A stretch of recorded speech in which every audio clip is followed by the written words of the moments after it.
Hey, welcome back to the Rules Guru. I'm Tara. I'm Alicia. Today we're going to talk about protective equipment for the defensive penalty corner. As you know, defenders are encouraged to wear protective equipment. The question remains, how long are they able to wear this for? So let's have a look at an example. Here we have a defender with their protective equipment on, and we have the attacker.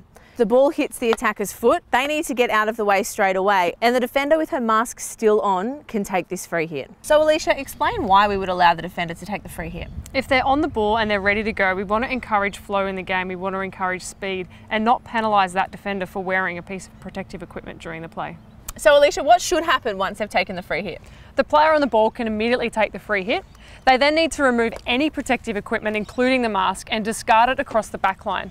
If the mask ends up in the goal or on the field of play and is touched by the ball, it's another penalty corner. So here we have another example where the defender wearing a face mask intercepts the ball and runs off with possession. So Alicia, in this situation, what's the ruling here? The player with the face mask must make the next available pass and remove the mask on the next available opportunity. That leaves a lot of interpretation to this rule, so please be reasonable when applying a penalty to the defender. Have they had time to safely remove that mask and get it over the back line without impacting their ability to continue the play for their team? In this situation, the attacking team has attempted to stop the ball and has lost possession. The defender who is wearing her protective equipment is able to gain possession and run off with the ball. So Alicia, how would you rule this one? In the same circumstances as the player who's in the circle, the player on the top of the circle needs to make a pass as soon as possible and then attempt or remove their mask and get it behind the baseline at the back of the circle. So what would be considered reasonable playing distance for that person in possession of the ball?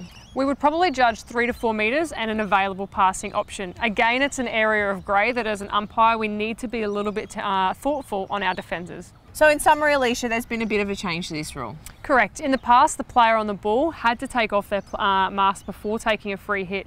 We now allow the defenders to do that to have flow in the game. We allow them to play the ball within a reasonable distance, again to have flow. But in regard to player safety, that person must make an attempt to remove the mask because a head clash with someone with a mask on may cause injury to their opponent.